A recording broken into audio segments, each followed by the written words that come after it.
朋友们万万没有想到，真的是万万没有想到啊！医院又出新的套路，真的是防不胜防。就是最近发生在我妈身上的一件事情，我听完之后真的是特别的气愤。今天呢，我必须发个视频曝光出来，大家看一下医院的所作所为和嘴脸。对幸福生活比较重视的朋友啊，可以先给视频点点关注、点点赞，也可以把视频分享出去，让更多的人看到，避免更多的人踩坑啊。也就是上个月月初啊，我妈在微信群里面收到居委会的通知，说的是国家给老年人的一个福利，30呢到60岁的人啊，可以到指定的医院免费做这个两癌的筛查。我妈看到这个消息也是非常高兴啊，马上就约上了她的老伙伴们，想着一起做一个免费的体检嘛，因为毕竟是国家的福利，而且还是免费不用花钱的。检查一下自己的身体那是多好的，平常自己随便去做一个全身检查都要花不少的钱，而这个呢是完全免费的，所以说呢很高兴。第二天一大早呢就跑到医院里面，一到医院才7点多就开始排起了一个大长队，基本上都是像他年纪的60多岁的60左右的一个老年人啊。由于呢当时做这个免费体检的人还是蛮多的，所以说我妈一直排到大概早上10点多才轮到她做啊。等到她做完之后呢，她就随口问了一下检查的医生，问医生她的情况怎么样。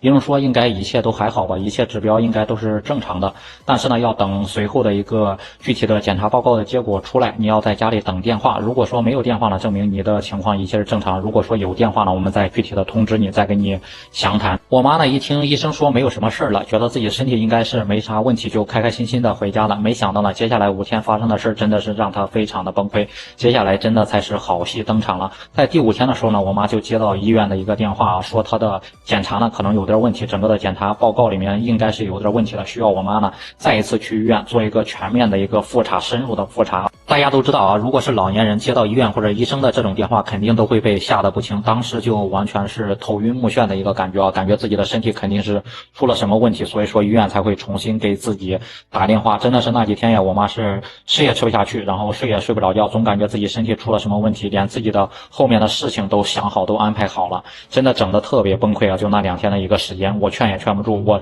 说你平时都做过体检，身体没有什么毛病，不用太过担心，她完全就听不进去我的劝啊。反正呢，就是在他脑海里所有的事儿呢都往不好的一个方向想，其实也可以理解他，毕竟是医生说了嘛，会有什么问题，所以说才导致这样的一个结果。然后隔天呢一大早他就又重新的匆匆的跑到医院里去了。结果呢这次到医院一看啊，排队的人比上次的还要多了，而且排队根本就看不到头的一个情况。但是每个人基本上都是愁眉苦脸的啊，看着不怎么开心。因为还没做检查嘛，我妈就跟他前面的一个叔叔聊起了一个天，也是跟他年纪差不多相仿，问了一下大家都是怎么情况。那个叔叔也说他也接到医院医生的一个电话，也是担心了好几天，吃不下去饭啊，跟我妈的情况一样。还有的家庭呢，我看着直接就是拖着一家老小，然后全部都过来了，感觉有什么大事要发生一样。还有的人可能心里比较脆弱，直接就蹲到地上在哭泣的一样，真的是把人吓得不轻了。但是呢，接下来更加气愤的事情就发生了，就是医院呢让所有人再次来复检的这个人呢，每个人要交230块钱的一个复检费，说的是进一步更深入的一个检查，这个不可能免费了。所有的人呢，当然就是在当下的情况下，所有人都是交了，都做了进一步检查。但是你问医生什么情况，医生还是跟上次一样，然后要等7天以后，等报告出来。于是呢，我妈就只能忐忑不安的回到了家。在整个7天等待的过程中呢，也没有收到医院和医生的任何的电话。等到7天之后呢，拿到报告一看，所有的指标全部都是正常的，没有任何问题。真的是把我气得不行，把我妈也气得不行啊！白白害我们就是担心了这么多天，而且白白浪费了230块钱。朋友们，你们看到这里都知道医院是什么套路了吧？那第一次呢是免费的，第二次呢才是他们真正的目的啊，就是呢利用国家的福利政策，再加上老年人的一些害怕的心理来赚老百姓的血汗钱啊，真的是太无耻了。大家呢可以算一笔账，一个老人呢是230块钱，假如说全市有多少老人呢？这个数字是多么庞大的一个数字，而且你像一些农民，他一个月的退休金也就160、180块钱，这230块钱直接把他一个月的退休金给一下子给吸没了，真的于心何忍呢？去赚这样的